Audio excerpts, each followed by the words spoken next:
Bismillahirrahmanirrahim. Assalamualaikum warahmatullahi wabarakatuh. Alhamdulillah rabbil alamin. Wassalatu wassalamu ala asyrafil anbiya'i wal mursalin. Nabiyyina Muhammad wa ala alihi wa ashabihi wa man sara ala nahjihi wa iktafa bi atharihi wa da'a bi da'watihi wa istanna bi sunnatihi ila yaumiddin. Amma ba'du. Alhamdulillah, syukur kepada Allah Subhanahu wa taala. Pada pagi ini kita dapat bertemu untuk meneruskan pengajian Tazkiyatun Nafs, penyucian jiwa, berdasarkan kitab karangan Al-Imam Abu Abdullah Ibn Qayyim rahimahullah ta'ala, Ighathatul Lahfan fi Masayid Syaitan, menyelamatkan hati daripada tipu daya syaitan. Baik, jadi kita sambung pada perkataan muallif rahimahullah, wa hamala Abu Bakr radhiyallahu anhu al-Hasan ala atiqihi wa li'abuhu yasilu alaih. Baik. Pernah satu ketika Abu Bakar Siddiq radhiyallahu an menggendong Al-Hasan di atas apa kita kata bahunya, wa li'abuhu yasilu alaih, sedangkan air liu Al-Hasan ketika itu masih kecil mengalir ke atas tubuh Abu Bakar. Jadi ini menunjukkan apa? Kepada kita tidak ada masalah. Maknanya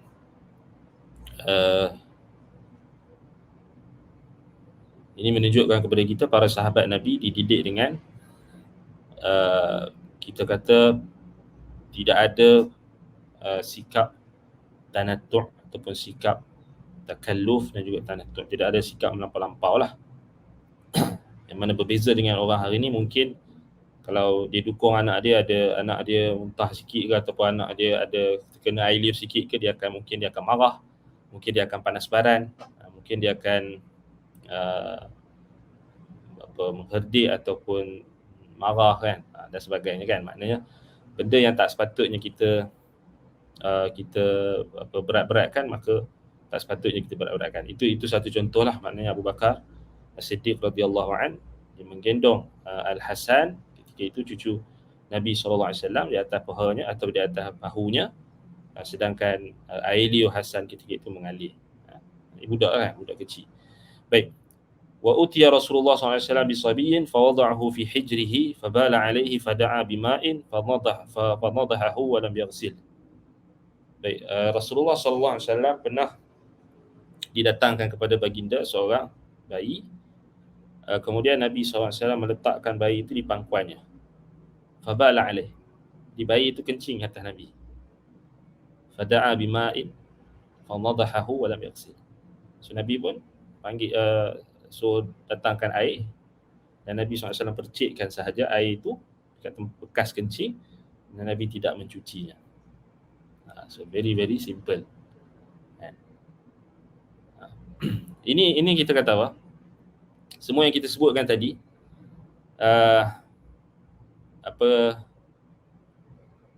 Abu Bakar dia gendong ataupun dukung Hussein yang ketika itu masih kecil, mengalir air liur Hussein ke tubuhnya. Nabi SAW datangkan dengan bayi, kemudian bayi itu kencing di atas Nabi dan Nabi tak marah. Kemudian Nabi tak juga bersikap takalluf, tanattu', membebankan diri sendiri. Nabi hanya suruh ambil air, kemudian Nabi percikkan dan Nabi tak basuh. Ini sebenarnya benda ni, dia sebenarnya terkumpul pada dua perkara. Maknanya orang yang boleh buat macam ni ada dua. Al-ilmu wal-hilm. Ilmu dan kesantunan. Al-hilm. Kita baca lagi, tengok. Wa kana yu'ta bisibyan fayadha'uhum fi hijrihi yubarrik 'alaihim wa yad'u lahum. Pernah juga didatangkan beberapa bayi datang kepada Rasulullah SAW, maka Nabi SAW letakkan bayi-bayi itu di pangkuan baginda. Kemudian Nabi SAW pun mendoakan keberkatan dan mendoakan kebaikan untuk mereka. Baik. Wa hadha alladhi dzakarnahu qalilun min kathir wa hadha alladhi dzakarnahu qalilun min kathir min as-sunnah. ومن له اطلاع على ما كان عليه رسول الله صلى الله عليه وسلم وأصحابه لا تخفي عليه حقيقة الحال. Baik. Apa yang kami telah sebutkan ini, kata Imam Ibn Qayyim, hanyalah sedikit sahaja. Qalilun min kathirin minas sunnah. Sedikit sahaja contoh-contoh di antara sunnah-sunnah Rasul yang sangat banyak. Barang siapa yang melihat, waman lahu ittila', siapa yang mampu untuk meneliti, melihat makana alaihi Rasulullah SAW wa ashabuhu, apa yang merupakan petunjuk dan juga apa yang menjadi akhlak dan juga petunjuk, kebiasaan, tingkah laku, kehidupan Rasul dan juga para sahabatnya, nescaya mereka akan mengetahuinya. La takhfi alaihi haqiqatuha. Takkan tersembunyi ke atasnya hakikat keadaan tersebut. Baik. Waqad rawal Imam Ahmad fi musnadihi anhu sallallahu alaihi wasallam bu'ithtu bil hanifiyyati samhah. Imam Ahmad meriwayatkan di dalam musnadnya daripada Nabi sallallahu alaihi wasallam, baginda bersabda, bu'ithtu bil hanifiyyati samhah. Aku diutuskan dengan ajaran al-Hanafiyah yang lurus, yakni agama Islam ini yang lurus, as-samhah, yang penuh toleransi. Samhah maknanya yang penuh toleransi.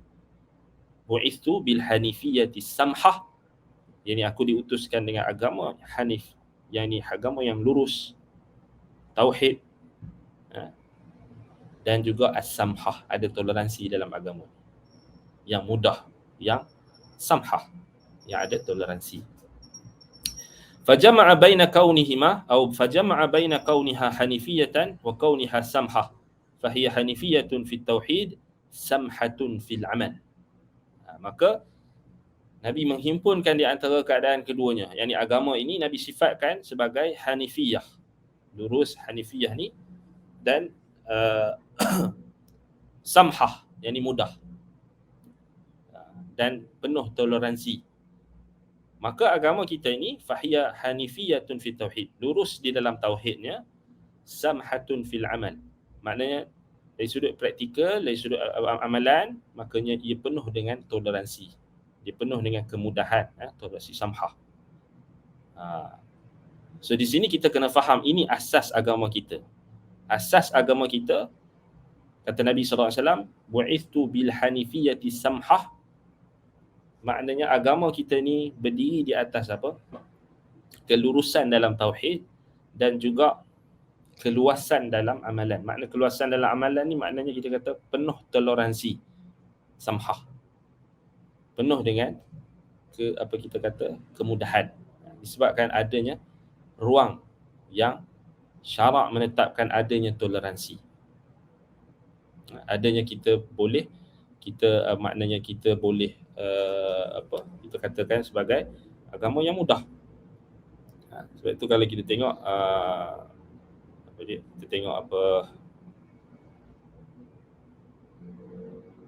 dalam syarah hadis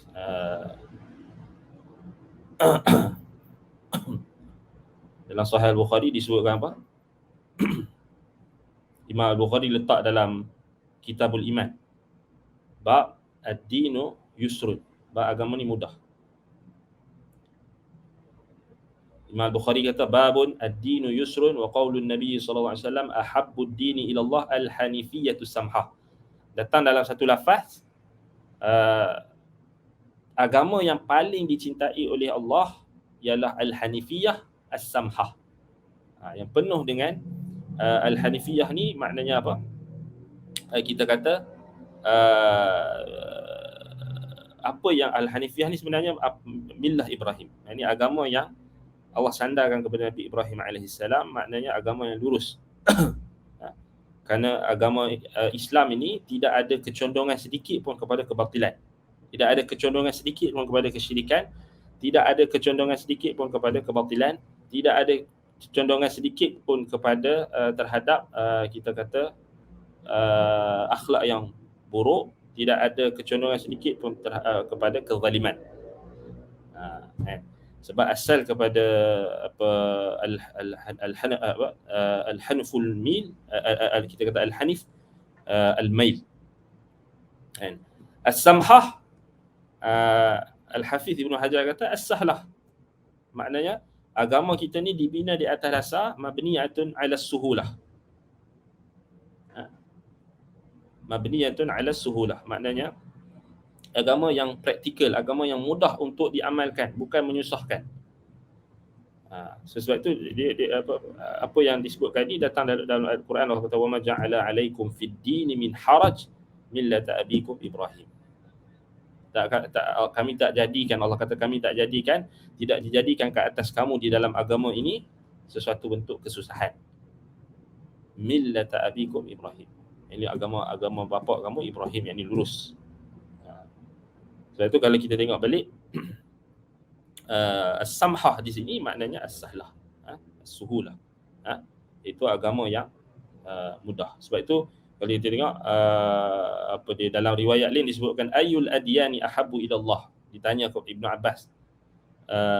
Riwayat Ibnu Abbas disebutkan dalam Musnad Imam Ahmad, apakah agama yang paling dicintai oleh Allah? Agama-agama yang banyak tu dah ada, tapi agama yang paling dicintai Allah agama Islam, yang mana Islam itu inti pati agama Islam tu al-hanifiyatus samhah. Millah yang agama yang lurus, yang tak condong sedikit pun kepada kebatilan, tak condong sedikit pun kepada kezaliman, bahkan ianya condong kepada kebenaran dan juga istiqamah, kelurusan, dan itulah Islam. Maknanya dia tidak condong dia condong kepada dia condong, dan hakikatnya dia adalah kebenaran dan juga keadilan. Itulah agama Islam yang disifatkan sebagai al-hanifiyatus samhah. Samhah ni juga kita boleh fahami dengan makna toleransi, penuh dengan toleransi, agama yang penuh dengan toleransi, agama yang penuh dengan kesantunan, agama yang penuh dengan akhlak yang mulia, agama yang dibina di atas dasar kita kata akhlak, dibina di atas dasar akidah yang lurus, dibina juga di atas dasar akhlak yang mulia. Kan? Sebab tu Nabi SAW bersabda, innama bu'ithtu liutammima salihal akhlaq. Innama bu'ithtu liutammima salihal akhlaq. Innama bu'ithtu liutammima makarimal akhlaq. Dalam sebahagian lafaz yang paling sahih, innama bu'ithtu liutammima salihal akhlaq. Sesungguhnya aku diutuskan untuk menyempurnakan kebaikan akhlak. Itu juga maksud samhah. Sebab itu kita tak boleh pisahkan antara agama kita ni dengan akhlak. Sebab dia adalah komponen yang menjadi asas agama kita. Sebab Nabi SAW kata bu'ithtu bil hanifiyatis samhah. Sebab itu tak boleh kita pisahkan. Sekarang ni kita yang menjadi masalah di kalangan segelintir mereka yang menuntut ilmu, kadang-kadang kita nak sebut penuntut ilmu pun kita tak layak lagi. Kita nak kata kita ni talibul ilm pun tak layak lagi. Tapi kita cakap mimbab kita kata mimbab kita doakan semoga kita jadi penuntut ilmu kan. Mimbab kita kata sangka baik. Kadang-kadang kita perhati balik, kita ni nak capai tahap talibul ilm pun mungkin tak sampai tahap tu lagi. Sebab itu beberapa ulama sini pun dah sampai tahap ulama, mereka kata aku ni hanya tuwailibul ilm kan, aku hanya penuntut ilmu yang kecil. Maknanya kerana itu menunjukkan kita sedar diri. Tetapi ada orang dia nak kata penuntut ilmu pun belum lagi, tak sampai lagi tahap ada kita kata dia boleh kita tak juhud dia tu, kesungguhan dia tu ada, tetapi tak boleh lagi sampai tahap kita nak kata dia sampai tahap talab tu. Kalau kita teliti baik-baik. Sebab kebanyakan orang dia menjadikan menuntut ilmu ni sebagai kita kata apa? Hobi ataupun sebagai mengisi masa lapang. Itu kebanyakan orang. Sebab tu kita kata agak susah lah maknanya kita nak mendakwa. Tetapi ada orang yang dia sangka dia dah menuntut ilmu, tapi dia tak sampai lagi tahap talibul ilm pun. Tetapi dia bahkan bukan setakat dia sampai tahap talibul ilm, bahkan dia menganggap dia seakan dia sudah menjadi seorang ahli ilmu. Sehingga dia menukilkan kalam-kalam ulama tu seakan-akan dia meletakkan diri dia tu macam ahli ilmu. hingga boleh menetapkan keputusan, menetapkan fatwa, menetapkan status orang tu, status orang ni. Kadang-kadang kita kena ingat benda tu sebenarnya datang daripada ghurur, ujub. Kita terpedaya dengan apa yang kita ada. Dan ini benda yang kita kata apa? Melibatkan komponen yang kedua yang Nabi SAW tekankan dalam hadis ini, as-samhah. Samhah ni dia melibatkan akhlak. Sikap kita, akhlak kita. Macam mana kita mengamalkan agama tu? Adakah kita bersikap dengan sikap yang ditunjukkan oleh Nabi SAW? Kan? Akhlak yang ditunjukkan oleh Nabi SAW atau tidak? Sebab itu dia dibina di atas dua. Kita nak dapat dalam agama ni, kita tak boleh hanya belajar ilmu, kita belajar ilmu agama, kemudian kita mengabaikan satu komponen yang sangat penting dalam agama kita, iaitulah yang Nabi kata ni, bu'istu bil hanifiyati samhah, as-samhah tu. Kita kena usaha untuk dapatkan dua-dua. Maknanya al-hanifiyah ni merujuk pada ilmu yang ni khususnya ilmu berkenaan dengan akidah, ilmu tauhid, ilmu fiqh. As-samhah ni dia lebih pada praktik kita, macam mana kita mengamalkan ilmu tu. Samalah macam perkataan sahabat Nabi yang mulia Abu Darda radhiyallahu an, yang sahihnya perkataan ini mauquf, terhenti pada Abu Darda. Innamal ilmu bitta'allum wal hilmu bittahallum. Innamal ilmu bitta'allum wal hilmu bittahallum. Sesungguhnya ilmu itu diperolehi dengan kita mempelajarinya, dengan kita menuntutnya, dengan kita masuk ke dalam prosesnya. Proses menuntut ilmu lah. Innamal ilmu bitta'allum. Ini ilmu tu tak boleh kita capai melainkan kita belajar. Ta'allum. Mesti kena belajar. So belajar dia mesti kena ada adab menuntut ilmu. Dia ada adab dengan antara kita, adab terhadap diri kita sendiri, adab terhadap guru, adab terhadap kitab-kitab kita, nota-nota ke, tulisan ke, tempat simpanan ilmu, tadahan ilmu, adab terhadap adab sesama kita dengan sahabat kita, aqran, dengan sahabat, teman-teman sepengajian kita, adab kita dengan orang lain, dengan manusia yang lain, adab kita dengan guru, adab kita dengan murid-murid. Kalau kita dah jadi guru, adab kita dengan murid-murid pula. Innamal ilmu bitta'allum. Dengan belajar, maknanya kita ikut flow dia. Innamal ilmu bitta'allum, dia tak boleh jadi kalau kita hanya belajar tu, kita hanya dengar dekat YouTube, kemudian kita dengar saja, kemudian kalau kita ada permasalahan dan segala apa yang kita ada masalah, kita tak tanya dekat guru kita, dan kita anggap maksudnya kita dengan guru kita tu, kita anggap dia ada perasaan, kita anggap macam alah guru aku ni level aku jugalah. Kita anggap macam tu pun sebenarnya dah jadi masalah. Kemudian kita banyak yang berlaku bila dia belajar daripada online. Belajar online ni bukan tak boleh. Kita tengah belajar online ni kan. Tapi masalahnya bila belajar online ni, dia susah nak berlaku komunikasi dua hala. Maknanya selalunya orang tak mau tanya.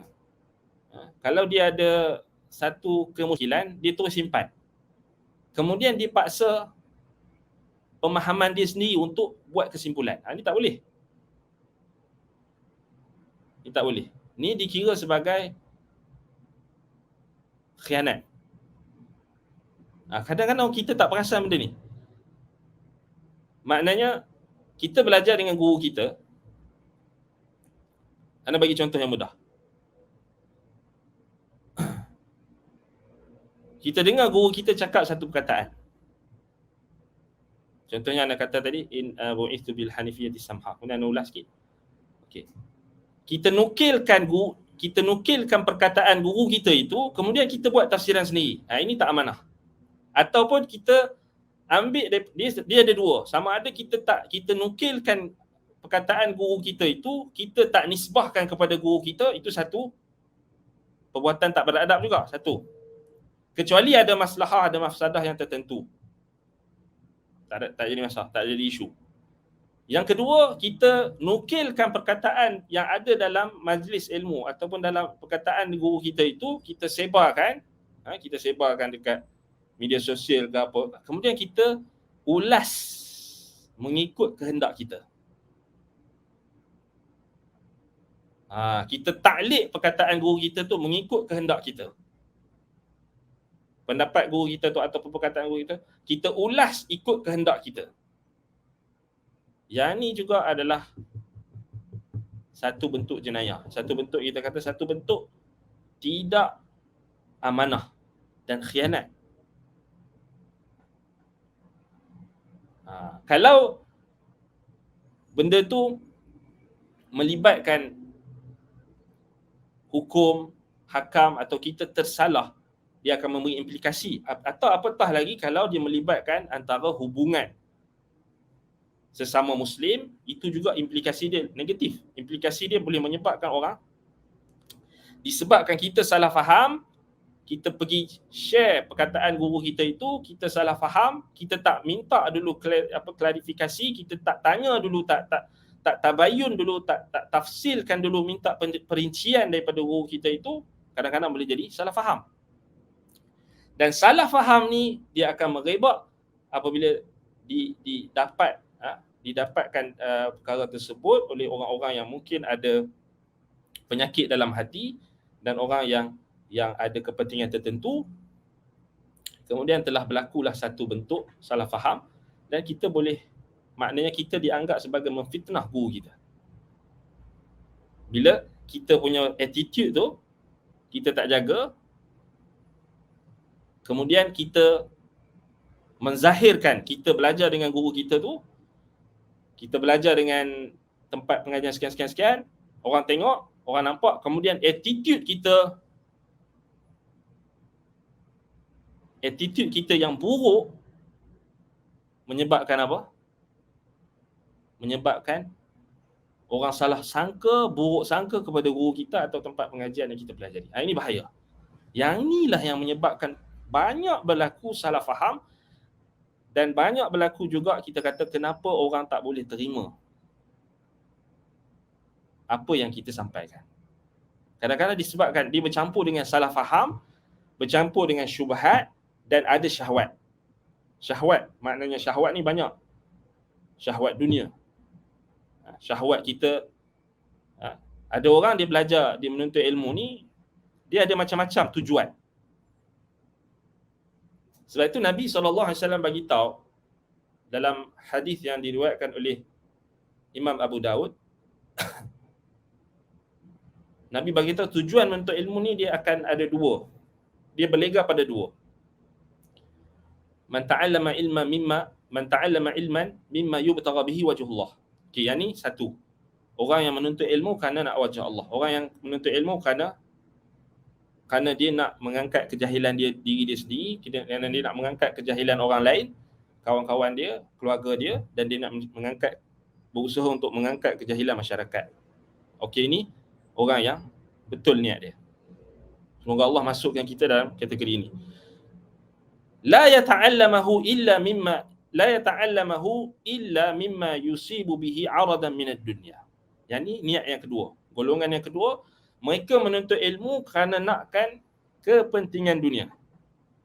Nakkan dia ada kepentingan dunia. Sama ada syahwat ataupun syubhat.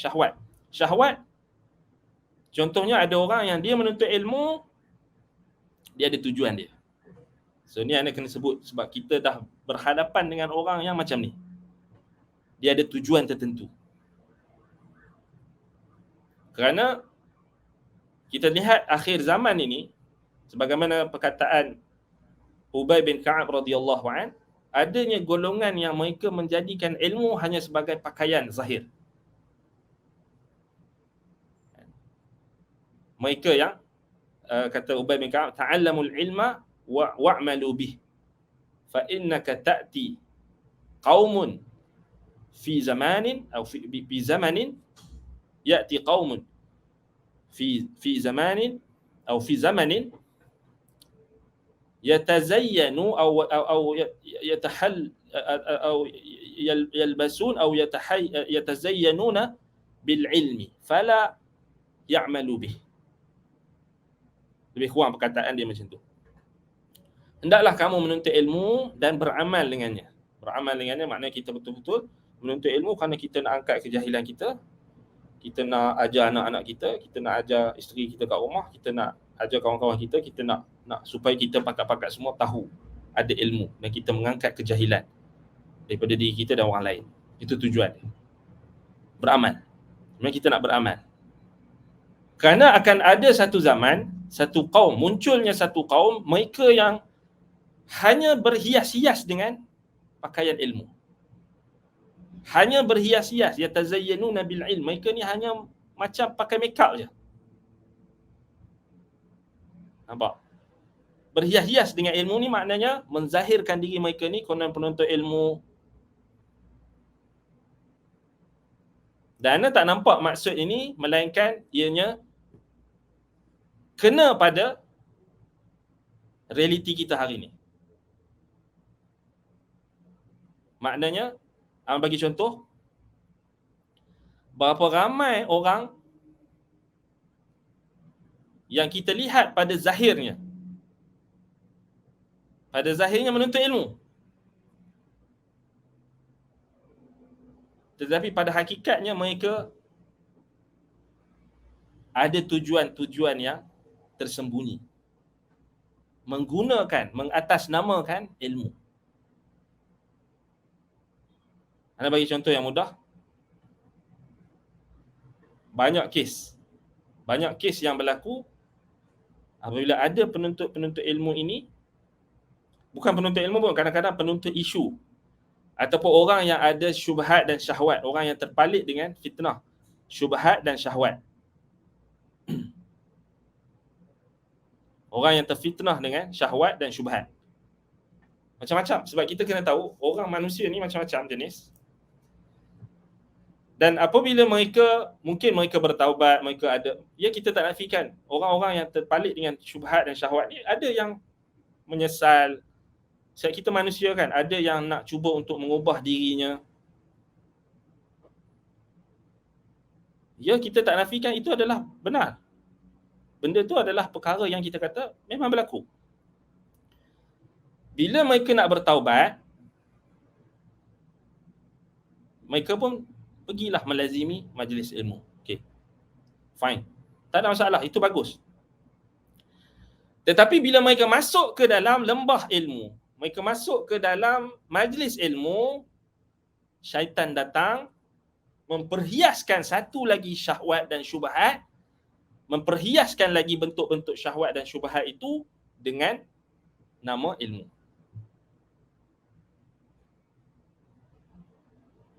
Ramai yang akan tertewas, tak kurang juga ramai juga yang diberi petunjuk oleh Allah untuk diselamatkan daripada hal tersebut. Anda bagi contoh yang mudah. Seorang individu ini, mungkin, dia ada 3 contoh. Anda bagi 3 contoh. Yang ni anda kena clear betul-betul. Dan anda harapkan tuan-tuan, puan-puan, ikhwah wa akhawat, sahabat-sahabat kita, mereka yang ikuti kelas ini, dengar betul-betul.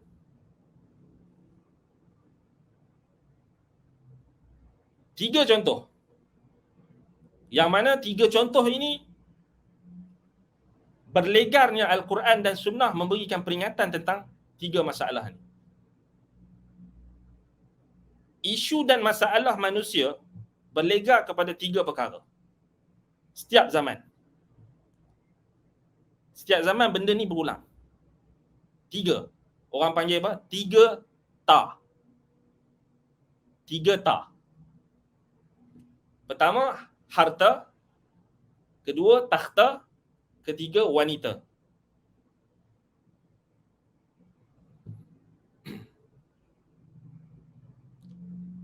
Maknanya tiga-tiga masalah atau isu ini menjadi madar ataupun kita kata berlegarnya syahwat dan syubhat manusia. Syahwat lah lebih tapi dia boleh bawa kepada syubhat. Syahwat manusia. Yang pertama, harta. Ada orang ketika di zaman jahiliahnya, ketika dia tenggelam dalam jahiliah, kelemahan dia yang paling ketara apabila melibatkan harta benda. Kita bagi contoh, mungkin dia dulu adalah seorang yang terlibat dalam menguruskan dana-dana awam ataupun menguruskan dana-dana yang besar nilainya, contoh. Lalu dia terlibat ataupun dia ada terpalit dengan masalah, isu contohnya pecah amanah ke, khianat ke, ataupun isu apa kita kata integriti dalam masalah menguruskan harta benda orang. Contohlah, kita bagi contoh. Lalu dia bertaubat. Kita tak kata, kita kena adil lah. Ada orang yang memang nak bertaubat. Dia bertaubat. Di antara jalan yang mereka nak bertaubat, sudah tentulah mereka akan pergi untuk menuntut ilmu. Ada juga yang pergi join ahli bid'ah apa semua kan. Itu pun jadi dia taubat tapi salah jalan. Tapi betul lah, dia masuk dah ke dalam majlis ilmu. Dia pun melazimi majlis ilmu dan sebagainya. Tetapi tiba-tiba bila dia masuk dalam lapangan ataupun dia masuk bersama menyertai majlis ilmu, kemudian ataupun ada orang yang tarik dia ke lapangan ilmu ni, kemudian masuk ke dalam lapangan dakwah, lalu dia diuji sekali lagi dengan isu yang sama yang pernah berlaku pada zaman jahiliah. Dia dah nak berubah. Tiba-tiba bila dia dah masuk, contohnya dia belajar, dia dah duduk bermajlis dalam majlis ilmu, dia dah melazimi majlis ilmu, tiba-tiba datang orang uji. Ini satu ujian. Orang kata, ni saya bagi dana dekat kamu, uruskan untuk kamu uruskan untuk majlis ilmu atau uruskan untuk dakwah, dana dakwah. Kat situlah syaitan datang memainkan peranan untuk menghasut dan melakukan tipu dayanya kepada individu tersebut.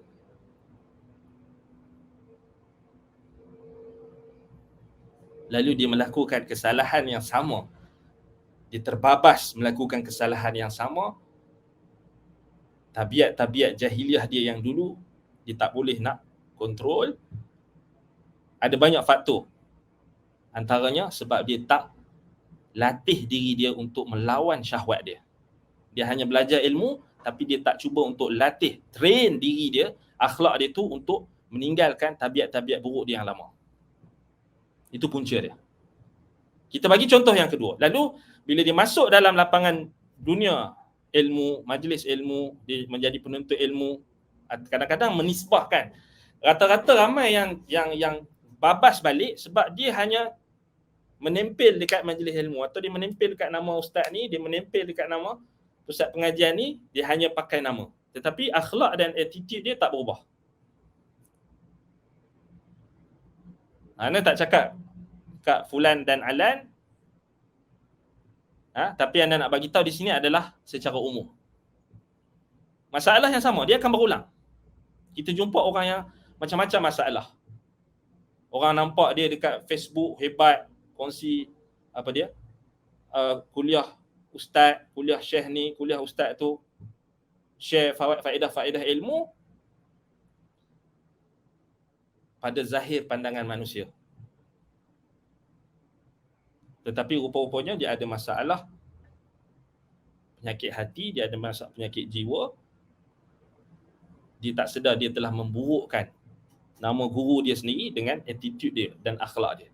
Dan kadang-kadang Ana pernah terkejut. Ana cakap terus terang. Ana pernah terkejut dengan satu benda ni.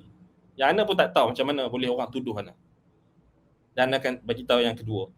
Baik, itu harta benda. Jadi bila orang macam ni masuk dalam dia masuk ke tempat pengajian ilmu, kemudian dia masuk ke bidang dakwah, orang mula dah percaya dekat dia apa semua sebab orang kata dia belajar dengan Syekh Fulan, dia belajar dengan Ustaz Fulan, dia belajar dekat pusat pengajian sekian-sekian, orang percayalah.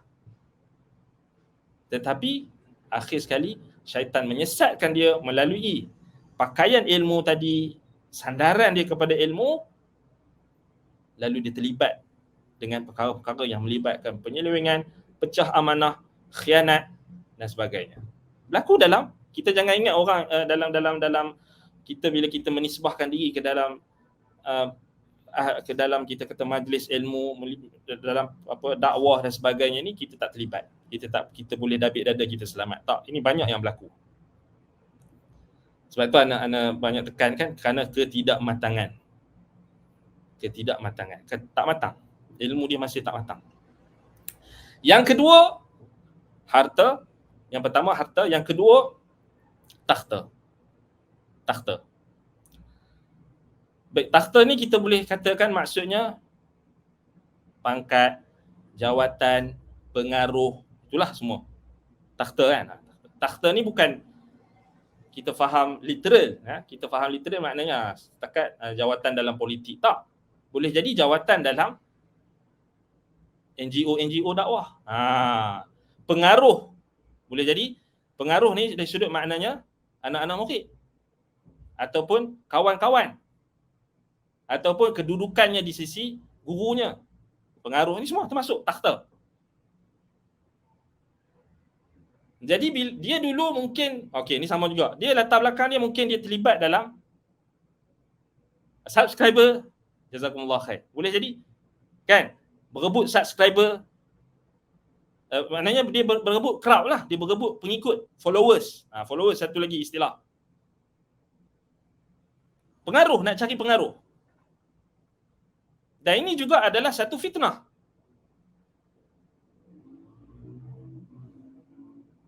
Dulu mungkin dia ada masalah ataupun dia zaman jahiliah sebelum dia kenal manhaj salaf ataupun sebelum dia kenal dia mengikuti majlis ilmu, dia ada syahwat tu. Sukakan populariti, hubus syuhrah. Kalau dia datang dia sembang dengan orang, dia akan cakap follower saya 70k. Itu tanda-tanda dia.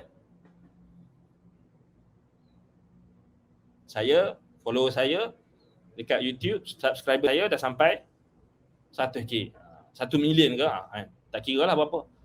So dia ada syahwat tu. Hubbu asyuhrah, cintakan populariti.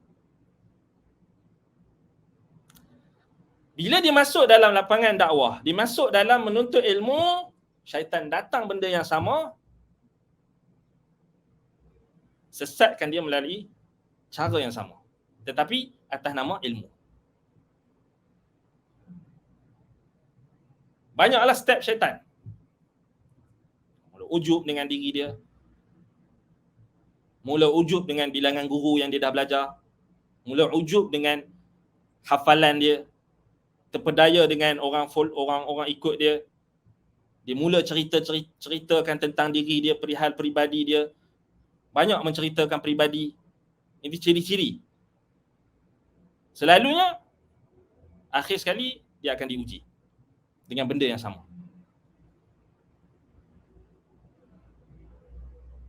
Lalu datanglah perasaan untuk tergesa-gesa, hubbut tasaddur, tergesa-gesa untuk mendapatkan perhatian manusia, tergesa-gesa untuk mengajar padahal dia tak layak lagi untuk mengajar, tapi tergesa-gesa nak mengajar, tergesa-gesa nak memberi pendapat dalam masalah-masalah nawazil, tergesa-gesa nak menghukum orang, tergesa-gesa nak mengeluarkan fatwa, tergesa-gesa nak mengulas isu semasa dan sebagainya, macam-macam.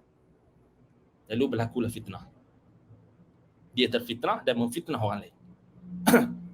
Yang ketiga, wanita.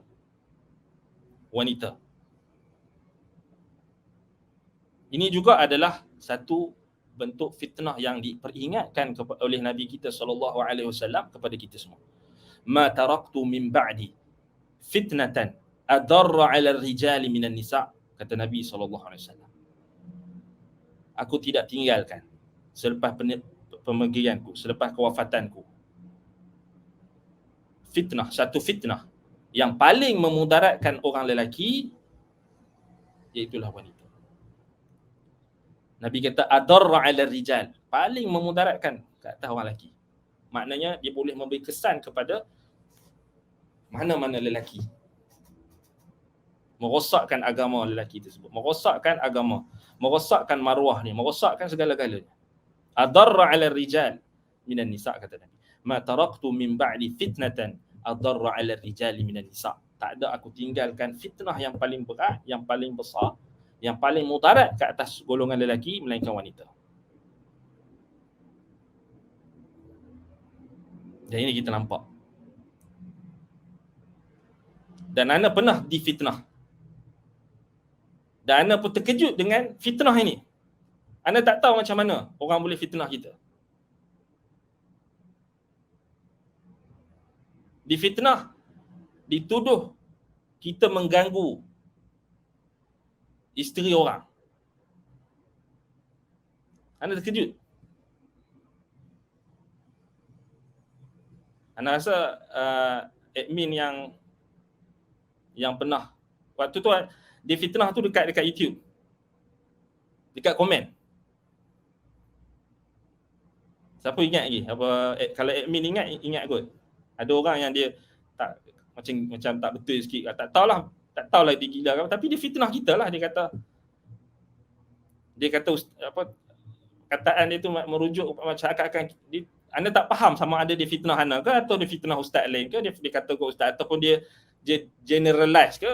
Mungkin dia yang anda nampak lah, anda nampak mungkin dia ada pengalaman buruk dengan mana-mana ustaz, kemudian dia nak lepas geram, dia lepas kat sini, dia lepas kat kita, dia lepas kat ustaz-ustaz lain, termasuk kita pun kena. Mungkin sebab ramai orang macam tu kan, dia ada masalah dengan orang lain, kemudian dia nak lepaskan kegeraman dia tu, lepas kat orang lain, dia generalize kan. Anak pun terkejut.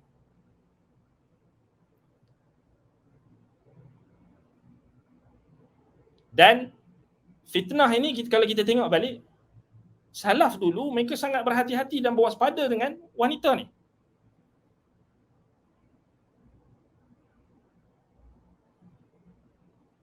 Sebab tu anda bila orang cakap macam tu, anda muhasabah diri. Anda kata, ada tak aku ni, anda tak marah dia, anda muhasabah diri. Ada tak aku ni, mungkin aku ada bermesej dengan mana-mana perempuan ke.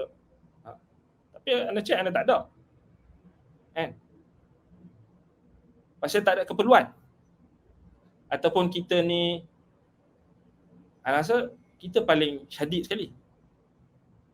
Kita paling sombong sekali depan perempuan. Kita tak ada menunjukkan kemesraan ke, ataupun nak macam kalau dulu kalau kita perasan orang yang kita boleh nampak ciri-ciri orang yang ada teruji dengan fitnah wanita ni, antaranya mereka akan menampakkan kemesraan bila berkomunikasi dengan wanita. Ini ada antara ciri-ciri.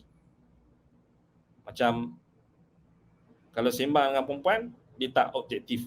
Dia macam ada, dia menzahirkan kemesraan. Sama ada secara komunikasi secara langsung ataupun di media sosial. Hati-hati kalau jenis yang suka komen dekat tempat orang perempuan, suka bergaul berkomen dekat tempat orang perempuan. Kawan dia, friend dia yang perempuan. Kita tak tahu kalau dia menzahirkan kemesraan ataupun melawak ke dengan orang perempuan yang ajnabi, yang ajnabiyah, yang bukan mahram dia ataupun bukan kita kata isteri dia atau adik atau kakak dia ke, bukan, tetapi menzahirkan di media sosial. Hati-hati. Sebab tu anda pesan dekat seorang individu ni, dia datang, dia tanya anda, apa ciri-ciri lelaki ataupun wanita, lelaki atau wanita yang kita boleh percaya ataupun yang boleh kita jadikan dia sebagai, mungkin dia nak tanya pasal jodoh lah kan. Anda kata, anda cakap terus terang, kalau seorang perempuan tu dia tak bermudah-mudah untuk bermesra dengan lelaki yang asing, sama ada di media sosial ataupun secara di alam nyata. Lelaki pula, jangan cari lelaki yang dia jenis orang panggil gatal. Gatal ni maknanya dia kalau ada perempuan, dia akan, semua orang diuji dengan, Allah kata zuyyina lin-nasi hubbus syahawat minan nisa. Semua orang diuji dengan syahwat terhadap wanita, tetapi orang yang tak boleh kawal. Orang yang tak boleh kawal ni, kita tengok tingkah laku dia yang pertama. Kalau jenis suka dengan perempuan ni, jenis dia tak jaga pergaulan dia. Sampai tahap kalau isteri dia tengok, isteri dia boleh rasa cemburu. Ataupun dia, yalah kita kata, dia tak boleh salahkan isteri dia. Sebab memang Maknanya dia menunjukkan kemesraan. Dan kadang-kadang kita boleh detect orang macam ni. Kalau diguna media sosial tu, kawan perempuan yang ada ni ramai. Ramai perempuan ni. Ramai sangat kawan perempuan. Bukan kita nak suruh sangka buruk, tapi memang itu ciri-ciri dia. Orang yang terkena. Anda terpaksa cakap. Dan sebab benda itulah Ana didik diri Ana sendiri, didik sahabat-sahabat, didik kita punya isteri, didik kita punya kaum keluarga, sahabat-sahabat kita, itu yang kita ingatkan. Benda tu memanglah harus. Tapi kalau benda tu boleh membawa kepada fitnah, buat apa kita masuk ke dalam fitnah? Kalau di media sosial, tempat kalau ada perempuan, dia tak jaga. Dia akan mesej apa semua melawak. Dan orang ini tak aman daripada untuk dia bermesej bersendirian, ikhtilat bersama dengan wanita lain. Kalau di hadapan manusia, maknanya di hadapan manusia sekarang ni di Facebook ke dekat Twitter ke, dia dah zahirkan. Melawak dengan perempuan ajnabi apa semua. Melawak. Kawan-kawan dia, friend-friend dia semua perempuan. Apa yang menjamin dia untuk selamat, untuk tidak berkhalwat dalam mesejnya ataupun berkhalwat secara di alam nyata bersama dengan wanita? Apa yang menjamin? Melainkan dia ada naz'atun syahwah. Syahwah terhadap wanita. Dia diuji. Sebab tu Ana nak bagi tahu benda ni. Benda ni kita kena didik.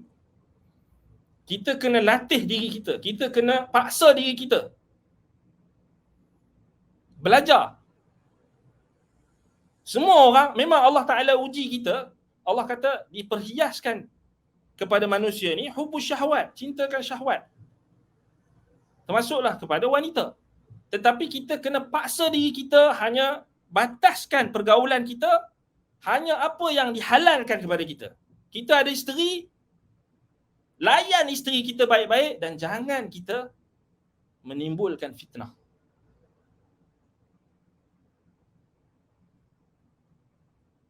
Kalau nak menikah, pergi menikah terus. Tak perlu kita, orang panggil apa? Mengurat dengan cara yang tak betul. Mengurat lah kita kata, mengurat orang dengan menggunakan nama agama, menggunakan untuk menarik perhatian wanita. Anda cakap ni bukan base pada anda tuduh siapa. Tak, kita ada pengalaman banyak. Kita mengajar, benda ni berlaku, isu ni berlaku. Dan kita paling marah bila melibatkan maruah orang lain. Orang yang ada penyakit, contohnya, ini penyakit jugalah. Ketika jahiliah, ketika sebelum dia bertaubat, dia memang diuji dengan fitnah wanita. Orang yang diuji dengan fitnah wanita ni maknanya dia tak boleh nak tahan syahwat dia tu. Nak mengurat perempuan, nak bermesej dengan perempuan. Bila dia masuk ke dalam lapangan ilmu, dia nak masuk dalam majlis ilmu, dia dah dikenali sebagai orang yang melazimi majlis ilmu dan sebagainya, syaitan datang. Dia jangan ingat kita terlepas tau. Syaitan akan datang. Syaitan kata, mesej bertanya khabar, ini kan sunnah. Jawab soalan dia, mula-mula jawab soalan, kemudian bertanya keadaan, khabar. Masuk sikit. Kemudian mulalah cakap benda-benda yang tak sepatutnya, berkhalwat dengan wanita ketika mesej. Tak sama, hukum dia sama macam. Tak ada perkara yang harus. Saja-saja pun tak boleh. Lainlah kalau dia meniaga barang ke, okay, Kan kita kata tak boleh langsung meniaga barang. Atau ada isu, ada pekerjaan, ada kerja ke apa ke, ada urusan. Tapi sekadar batasan dia.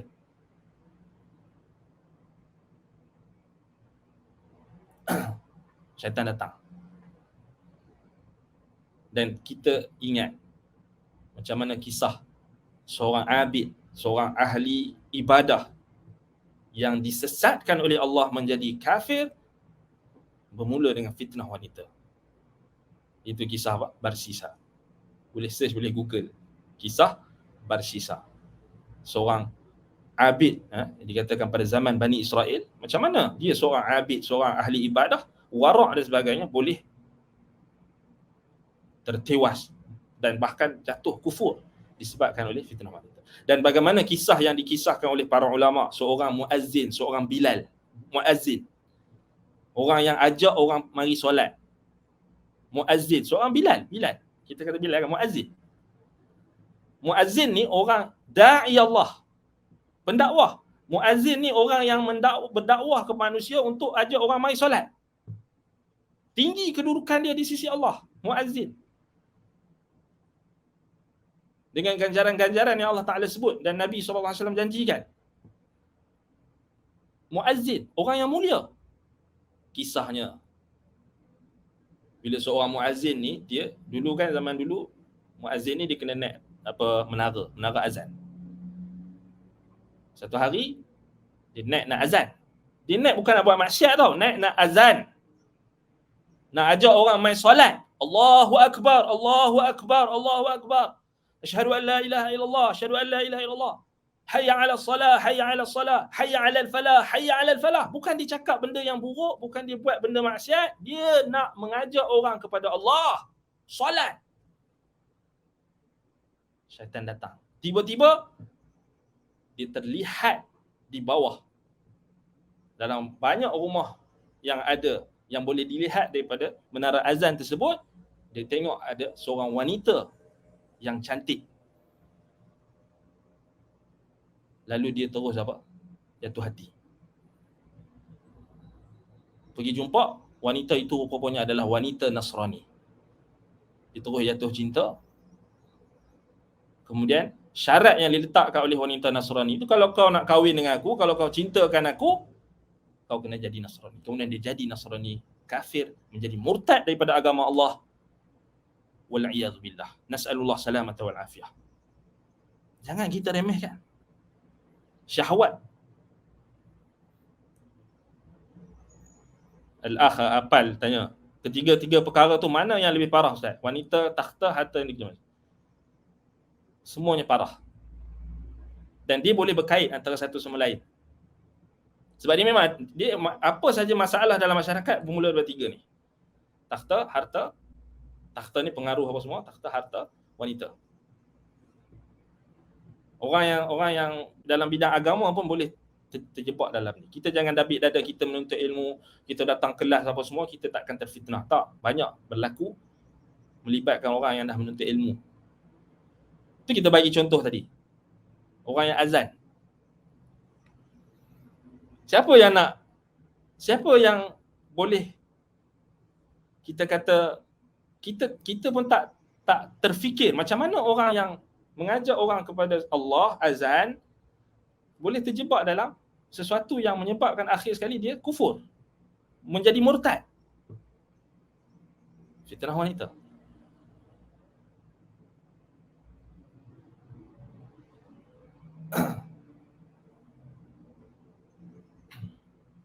Dan kita ingatkan ini sebab kita tak mahu benda ni berulang. Dan kalau ada pun berulang dan kita boleh tangani.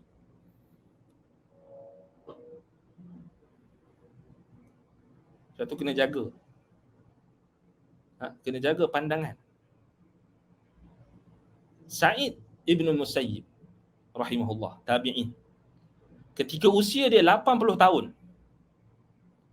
mata dia sebelah rabun, sebelah lagi buta. Anak murid dia tanya, Syekh, apakah perkara yang kau paling takut sekali sekarang ni? Kata Sa'id bin Musayyib, fitnah wanita. Fitnah wanita. Padahal Sa'id bin Musayyib ni tabi'in, alim, faqih, dah tua kan, 80 tahun. Mata rabun sebelah buta. Boleh cakap, aku tak aman dengan fitnah wanita. Aku takut fitnah wanita.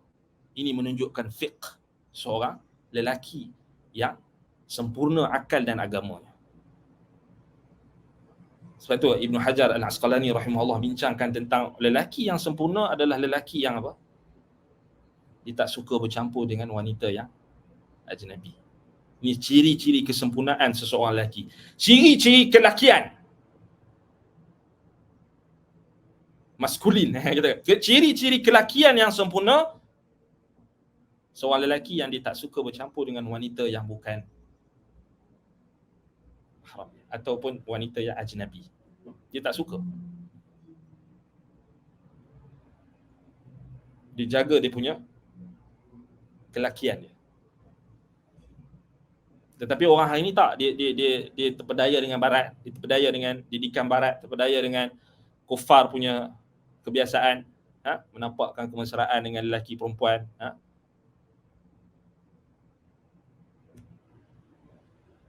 kononnya atas dasar mengambil perhatian, ini nak menunjukkan dia tu lelaki yang baik. Tak perlu, kita tak perlu biar orang perempuan kata kita sombong. Sebab itu kita kena jaga kita punya haibah seorang lelaki tu. Seorang lelaki dia boleh bermesra dengan, dia boleh menunjukkan kemesraan, kemanjaan dia dengan isteri dia je. Kalau dia mula menunjukkan kemesraan dengan perempuan lain, itu kita kena hati-hati.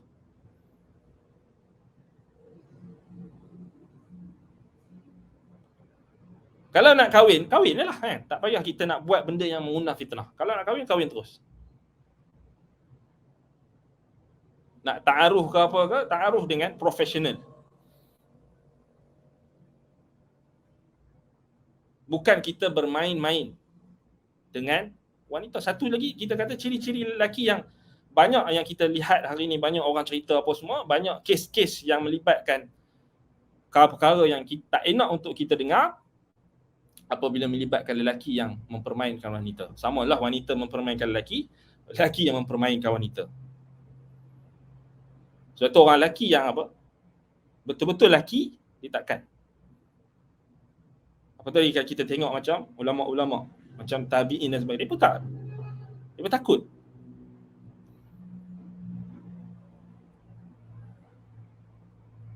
Kita nasihat ni pasal kita dengar banyak perkara yang tak elok melibatkan sebahagian di kalangan orang yang menuntut ilmu, orang yang kita tahu, kita tahu maksudnya, ya, mereka diuji dengan fitnah-fitnah macam ni.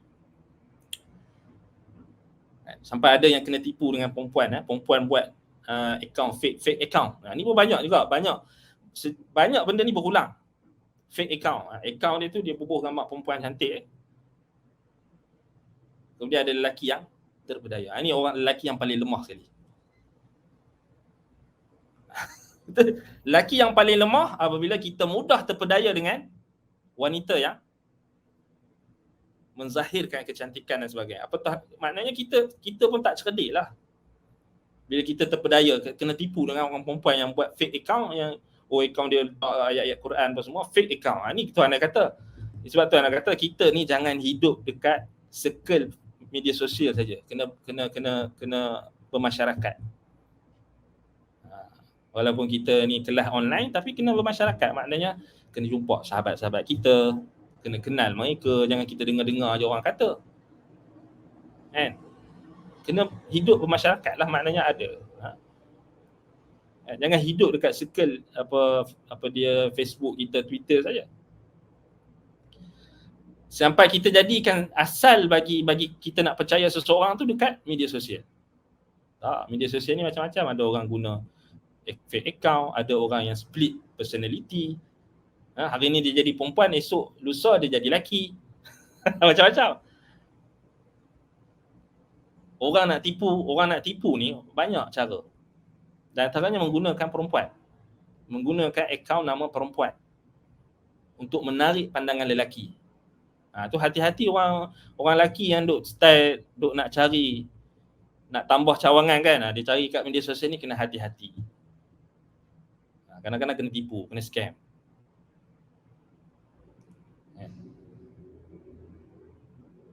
Tambah cawangan dia cari kena tipu.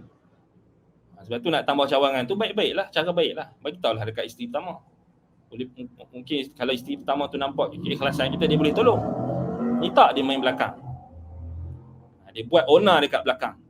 Dia orang main kayu tiga kan. Kemudian dia anggap benda tu dibenarkan syariat. Tak, khaluat dengan wanita, mesej kalau kita berkhaluat dalam mesej, cakap benda-benda yang boleh menimbulkan syahwat, menggerakkan syahwat, dia tak haram. Walaupun bermesej. Apatah lagi berdua-duaan. Samalah. Kalau kita bermesej tu, kita bermesej dengan perempuan ajnabi, kita bermesej, kita jangan ingat okey mesej ni tak apa. Tak, syaitan yang ketiga juga. Sama macam kita berdua-duaan secara fizikal di alam nyata. Sama, konsep dia sama. Apa yang menghalang syaitan? Dia ganggu orang yang khaluat fizikal, dia tak boleh nak ganggu khaluat secara alam maya. Tak, dia boleh. Dia boleh. Saya nak selalu ingatkan, kita nak kenal orang, kita jangan terus kenal dekat media sosial. Maknanya kita pastikan kita kenal dulu dia di alam nyata. Akhlak dia. Ni orang sejak 2 menjak ni kita tengok orang nak cari jodoh kan. Cari jodoh pun sama. Jangan kita mudah terpercaya sangat dekat media sosial tu. Kadang-kadang ada orang, banyak dah kes, orang tu dia menzahirkan di media sosial dia tu share ayat Quran, share hadis, share kuliah ustaz-ustaz. Rupa-rupanya ada masalah attitude, ataupun kadang-kadang tu macam-macam perangai. Dan kadang-kadang yang kita sedihnya menyebabkan orang salah faham dengan guru dia, orang salah faham dengan tempat pengajian dia, disebabkan attitude orang tu. Orang mula fitnah. Tengok ni dia mengaji dengan siapa? Oh, mengaji dengan ustaz ni, rupanya ustaz ni. Ni mesti ustaz ni ajar. Orang fitnah ustaz. Padahal ustaz tu tak ada kena-mengena, tak kenal pun dia. Kita sebut ni sebab dah banyak berlaku kes penipuan, curang, macam-macam. Ada orang, itu kita kata sebab menuntut ilmu bukan kerana Allah. Dia ada kepentingan dunia. 3 benda ni kena hati-hati. 3 benda ni kena hati-hati. Ana cakap ni bukan Ana bukannya datang daripada hutan belantara ke. Ana cakap tak, kita pernah muda dan kita pernah alami benda ni. Orang buat fitnah dekat kita banyak. Kemudian kita juga pernah, kita bukan kata kita tak tahu selok-belok media sosial ni. Kita tahu. Dan banyak dah kes yang berlaku. Skamernya, menipunya, macam-macam. Sebab punca dia kita tak kenal. Sebab tu Ana kena tegaskan, bila kita dalam konteks pengajian online ni, lagilah benda tu risiko tinggi untuk berlaku perkara-perkara macam ni, sangat tinggi.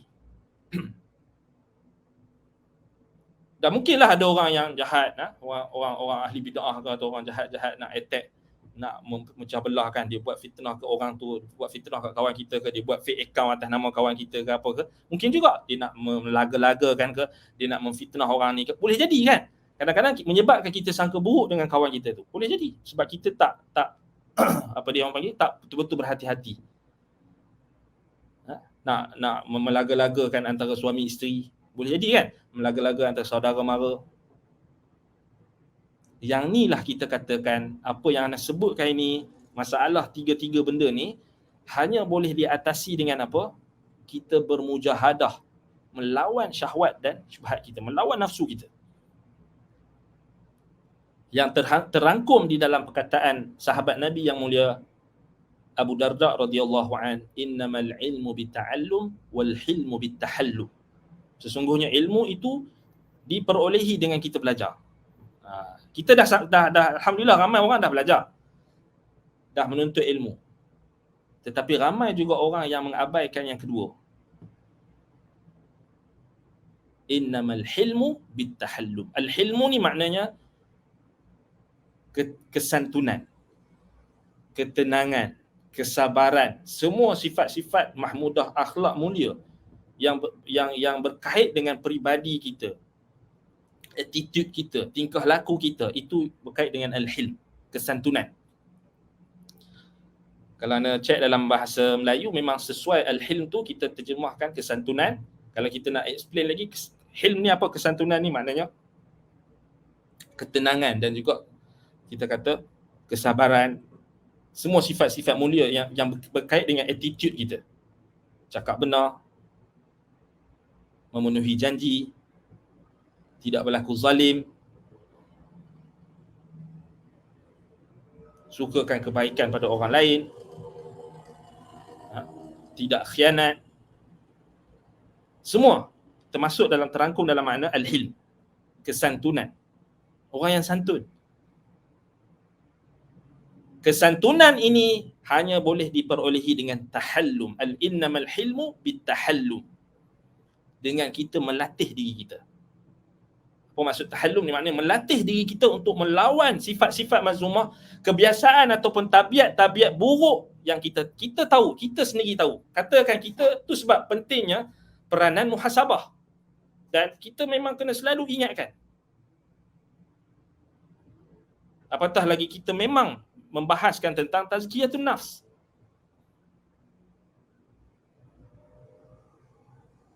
Kita duduk muhasabah balik, tengok diri kita ni. Memang kita saja tahu apa tabiat buruk kita. Proses tahallum, proses kita nak melatih diri kita, maknanya kita kena, kalau ada tabiat-tabiat buruk kita yang tak baik tu, kita kena lawan. Jangan kita layan. Maksudnya jangan kita biarkan. Contohnya, kalau kita ada masalah, mungkinlah kita ada masalah berkenaan dengan harta benda. Kita mungkinlah hidup kita ni dah biasa mewah kan. Kemudian kita diuji dengan kesusahan dan sebagainya. Kita kena latih diri kita untuk tidak terus bermewah-mewah, contoh.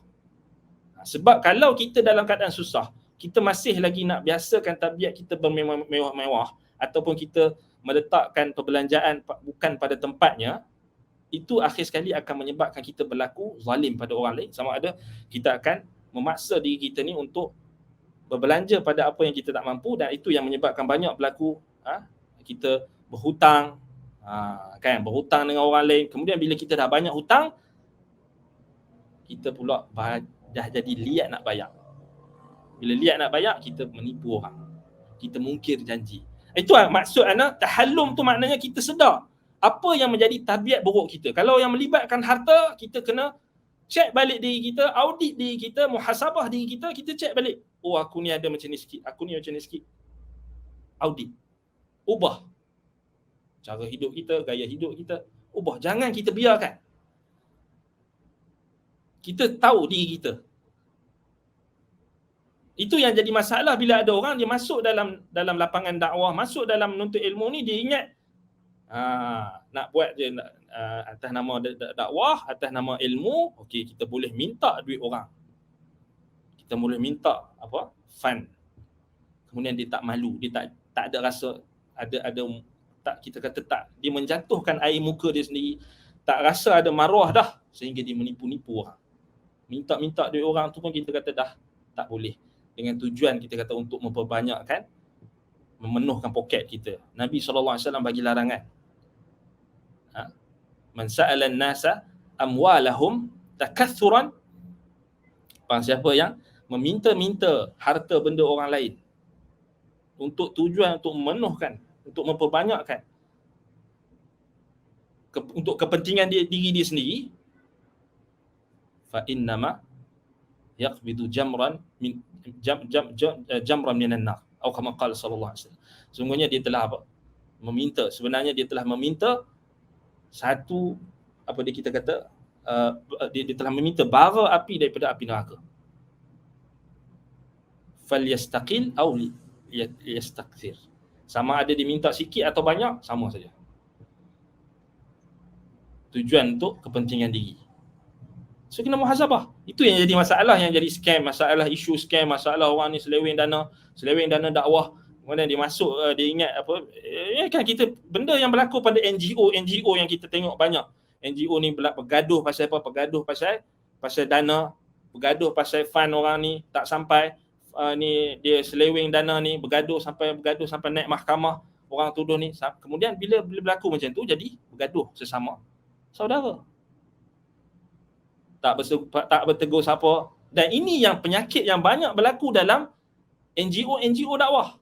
Bila orang yang bukan ahli masuk. Selalunya anda cakap terus terang, orang yang dia ada kepentingan. Ataupun orang tu jahil. Dia ahli korporat, kan? Dia businessman, okey, dia masuk, kemudian dia nak buat semua benda tu macam cara bisnes. Dia nak tafsirkan dakwah tu dengan style bisnes. Tak boleh lah. Sebab tu dia kena belajar lah, dia kena menuntut ilmu, dia kena merendahkan diri dia untuk belajar apa itu dakwah. Dan apa benda yang dia boleh toleransi dan apa benda yang dia tak boleh toleransi. Dia nak ikut sebiji macam dia buat bisnes.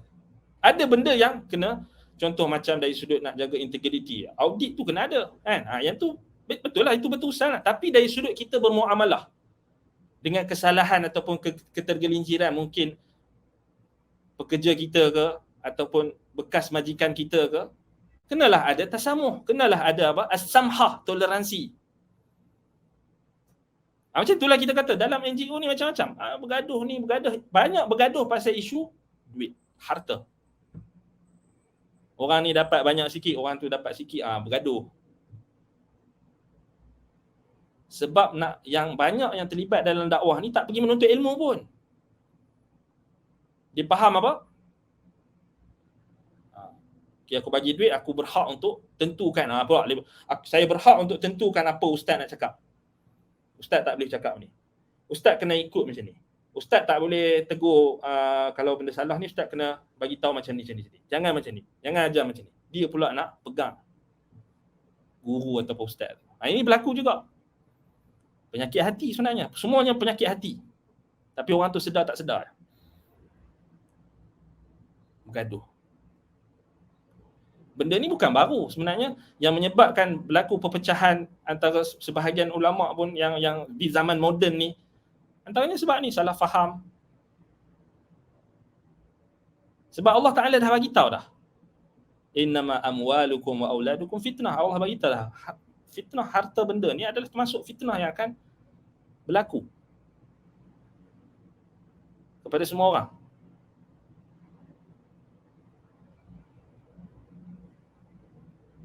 Orang yang ada masalah dengan pengaruh tadi, dengan takhta, dia kena muhasabah. Kena tengok balik macam mana perkataan salaf, macam mana salafus soleh terdahulu apabila mereka menyebutkan tentang masalah syuhrah ni, hubbus syuhrah, cintakan kemasyhuran, cintakan populariti. Macam mana cara kita nak jatuhkan ego kita.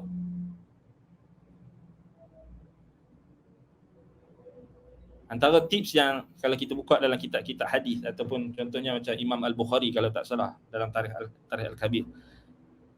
Tengok antara apa yang ulama buat, cara kita nak jatuhkan ego kita, kita belajar, kita ambil ilmu daripada 3 peringkat orang. 3 peringkat. Kita ambil ilmu daripada 3 peringkat. 3 peringkat guru. Pertama, guru yang lebih tua daripada kita. Kedua, guru yang selevel dengan kita atau seumur dengan kita atau sebaya dengan kita. Yang ketiga, guru yang lebih muda daripada kita. Itu antara cara untuk kita jatuhkan ego kita. Jatuhkan ego kita. Kadang-kadang kita ambil daripada seorang, kita pun rasa, apa ni, dia ni sama bayar dengan aku, dia muda daripada aku. Aku pun boleh kan. Dia ada ego tu. Tapi kalau dia ambil daripada orang yang lebih tua, kemudian dia lebih tua, satu nak jatuhkan ego dia, kemudian yang sebaya tu mungkin untuk mendidik dia untuk kita kata untuk lebih banyak berinteraksi. Yang bawah tu lebih pada dia nak merahmati di bawah tu kan. Yang lebih bawah daripada dia dari sudut usia, bukan dari sudut ilmu, dari sudut usia. Tapi sama je, guru kita kalau dia dah dia maknanya dia berilmu, Sama ada dia tua daripada kita ke, dia sama usia dengan kita ke, atau dia lebih muda daripada kita, dia tetap guru kita dan hak seorang guru tu tetap terlaksana kepada dia. Kita tak boleh nak kurang hak dia. Sama je, tapi sebab apa kita perlu bezakan ataupun kita perlu ambil daripada 3 jenis tahap ini, sebab kita nak jatuhkan keegoan kita. Nak latih tahallum tadi. Dan kita satu lagi, caranya lagi untuk kita nak atasi masalah ni adalah kita ambil adab guru kita. Maknanya kita belajar adab daripada guru kita. Bukan setakat kita ambil ilmu, maklumat. Maklumat ya, kita belajar maklumat, dia bagi sekian. Maklumat kadang-kadang benda tu kita, maklumat ni kalau kita nak belajar dengan guru kita semata-mata nak ambil maklumat, Google lagi laju, betul tak? Kalau kita search dekat Google lagi laju daripada guru kita. Maksudnya kita belajar menuntut ilmu ni, kita ada guru, bukan semata-mata kita nak ambil maklumat daripada guru kita. Maklumat ni boleh kita buka internet, kita boleh maklumat. Tetapi sebenarnya peranan guru ni, dia adalah kita nak ambil cara adab dia, akhlak dia. Macam mana kita nampak dia mengajar kita tu, macam mana sikap dia. Apa yang kita boleh nampak, apa yang kita boleh belajar daripada sikap dia. Adab dia, as-samt, diam dia. Ketika dia bercakap, ketika dia marah, ketika dia melawak ke, kita boleh belajar adab.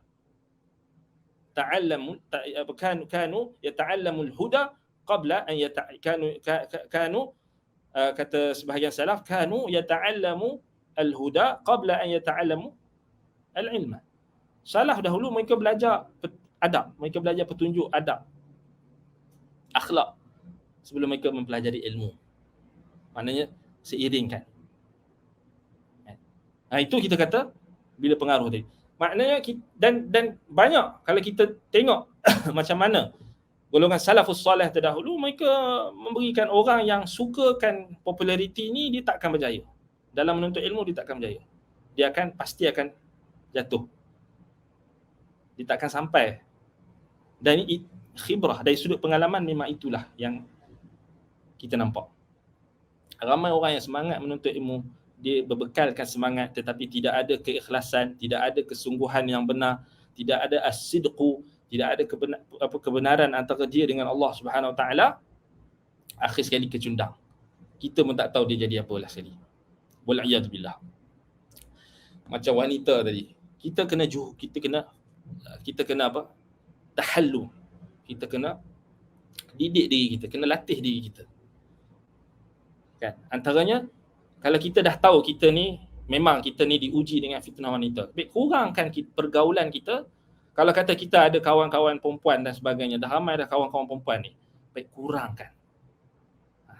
Kalau kita tak mampu kan, pasal kita tahu kita punya syahwat tu pada perempuan. Kita tak boleh jaga pandangan kita, tengok gambar-gambar apa dia wanita kan, suka tengok, tak jaga pandangan, suka tengok perempuan-perempuan yang membuka aurat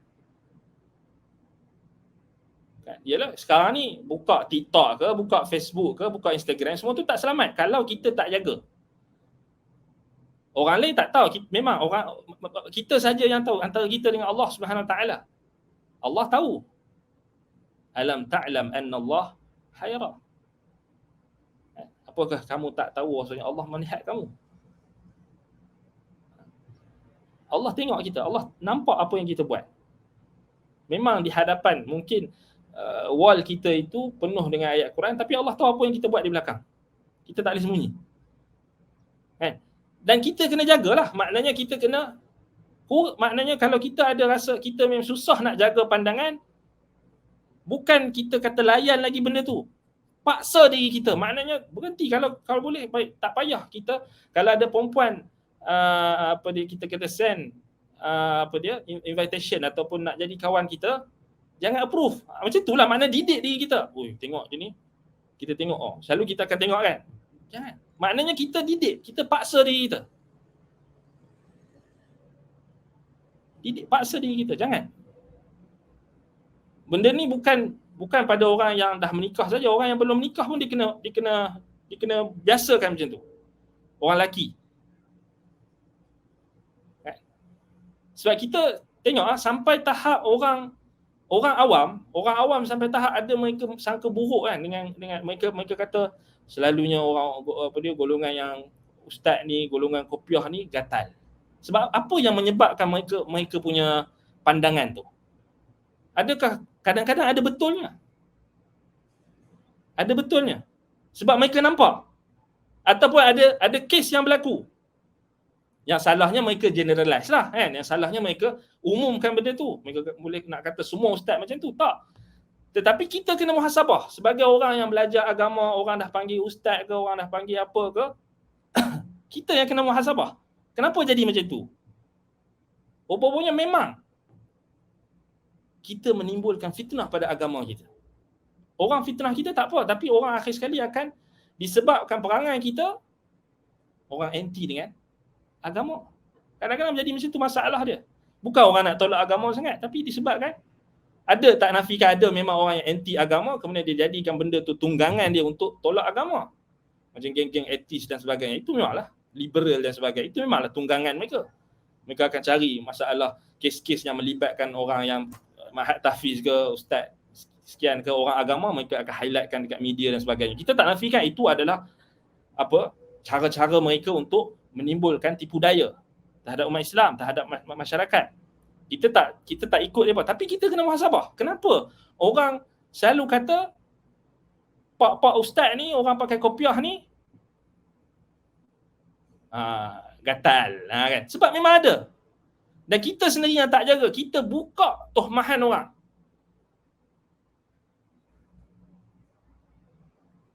Kena jaga. Sebab tu lawan. Kan? Lawan. Maknanya kita yang kena jaga.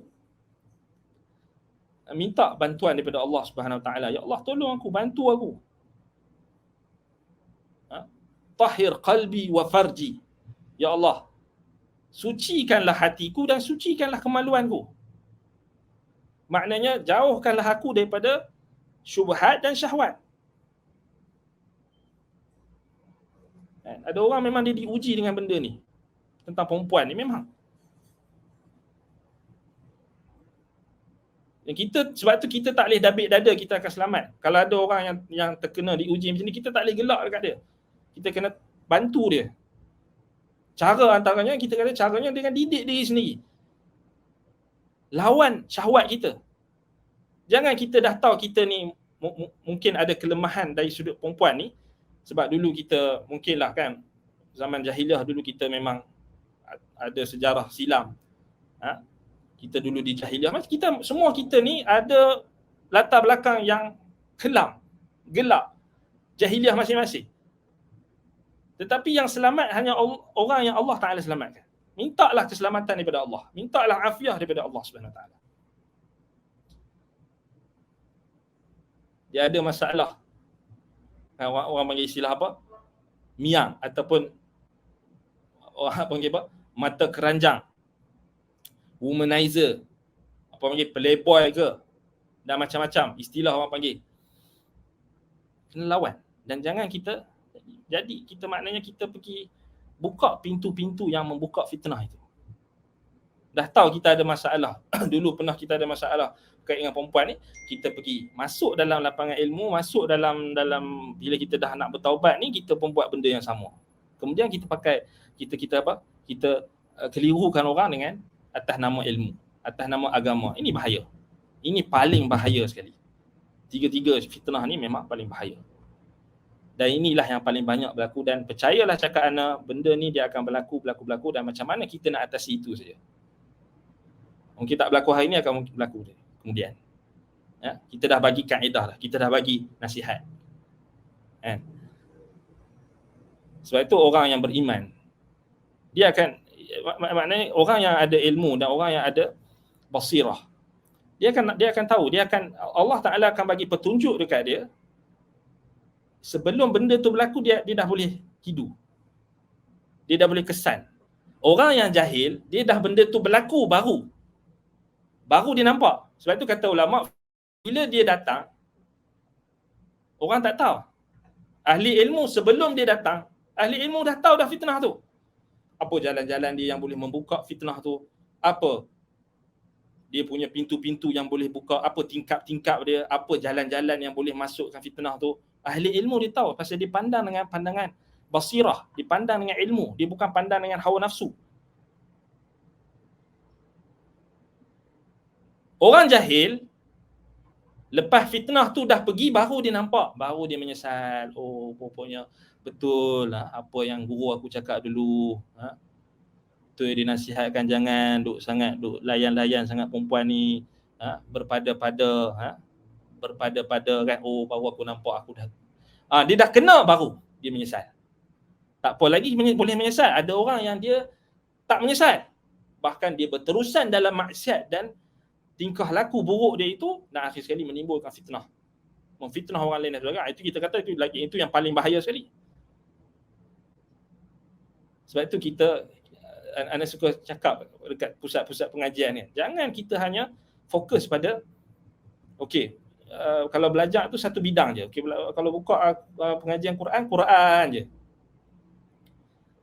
Quran dia belajar tajwid dia. Kalau belajar akidah je. Kalau belajar fiqh je. Dia kena seimbang. Sebab tu kita adakan kelas tazkiyatun nafs ni untuk kita imbangkan. Sebab ada masalah, ada orang yang masalah. Dia mengaji Quran tapi dia tak boleh, Quran tu tak membentuk peribadi dia. Dia mengaji fiqh tu tak membentuk peribadi dia. Dia mengaji akidah tu tak membentuk peribadi dia. So, ilmu tazkiyatun nafs, ilmu tahdzibul akhlak, ilmu tak kira lah orang panggil tasawuf ke apa, ini hakikat dia. Kita nak bincang tentang tipu daya syaitan.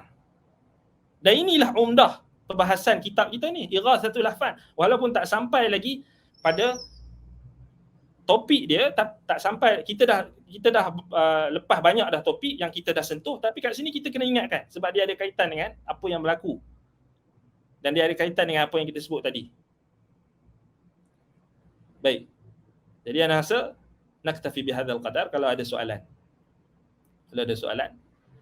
Waalaikumsalam warahmatullahi. Pertanyaan, penuntut ilmu dan ulama mendapat doa keampunan Allah oleh para ikan di laut, burung di langit. Sebahagian ilmuwan mengatakan bukan terhad kepada bidang agama sahaja. Termasuk yang mendapat doa keampunan itu adalah doktor, saintis dan lain-lain. Saya melihat jika benar begitu, bermaksud ahli dalam ilmu seperti memasak, chef, guru, memandu lesen kita dah apa sahaja bidang ilmu yang orang itu menuntut ilmu dengan tekunan, dia akan termasuk dalam doa tersebut. Sebenarnya tidak. Tak tepat. Maknanya tak betul. Yang dimaksudkan dengan hadis dalam Ibnu Majah, hadis itu dalam Ibnu Majah, man salaka tariqan yaltamisu fihi ilma sahhalallahu lahu tariqan ilal jannah. Dan begitu juga hadis-hadis riwayat lain yang menunjukkan wa innal alima la yastaghfiru lahu man fis samawati wa man fil ard hatta al-hitani fil ma. Seorang alim itu akan didoakan istighfar oleh penduduk langit dan bumi, sehingga kan ikan di lautan. Kalau kita tengok hadis tu,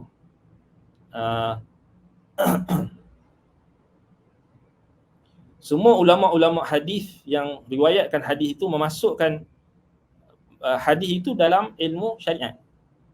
Ini jawapan dia. Mereka masukkan ilmu ini dalam ilmu syariat. Bukti dia, ada ulama-ulama yang karang kitab perubatan, kitab engineering dan sebagainya, tapi mereka tak secara langsung mengaitkan hal tersebut dengan hadis ini. Tapi perkara-perkara keduniaan tu dia ada, maknanya dia lebih kita kata bersifat tanggungjawab yang kita katakan sebagai tanggungjawab kifayah untuk membangunkan umat Islam dan sebagainya. Sebab itu kalau kita tengok balik, dia lebih pada tu. Kalau kita buka dalam hadis ni, ada dalam antaranya Sunan Abi Daud. Abi Daud dia letakkan dalam Kitabul Ilm, Al-Hathu ala Talabil Ilmi. Maknanya ilmu syara'. Sebab alif lam dekat situ li ta'rif. Ilmu syara', ilmu syariat. Yang ni yang khusus. So kalau kita ada alasan kita kata ni boleh kita umumkan, kita kena khususkan dengan dalil yang lebih khusus. Bukan bermaksud tak masuk langsung. Ada juga kita kata boleh jadi memang masuk.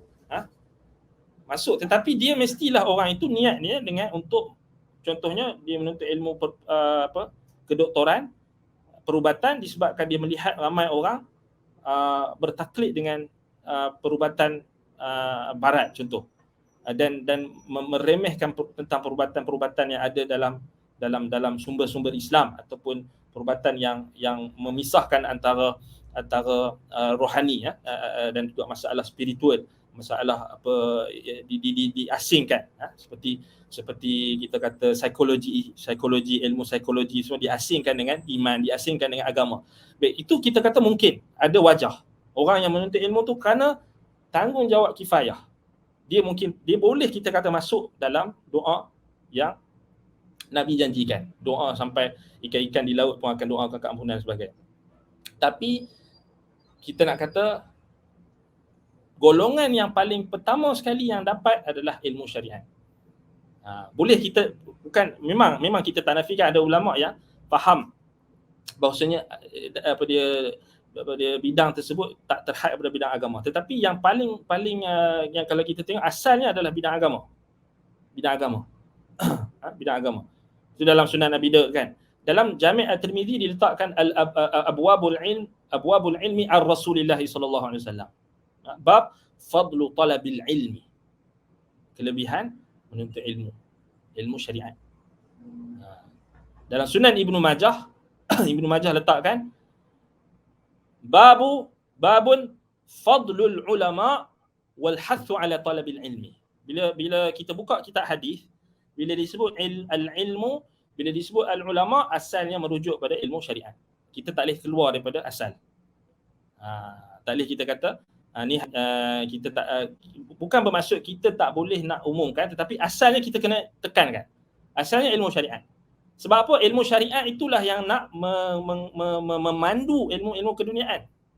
Sebab itu kita tengok zaman kegemilangan generasi ulama Islam, zaman kita kata perkara-perkara dunia pun umat Islam ni menjadi perintis dalam banyak sains, dalam bidang-bidang sains moden dan sebagainya, perubatan dan sebagainya. Mereka adalah di kalangan orang yang alim dalam ilmu syariat. Mereka bukan setakat ilmu keduniaan. Dia berbeza dengan konteks sekarang. Konteks sekarang ni ramai orang yang dia alim tentang bidang keduniaan tapi dia jahil tentang syariat.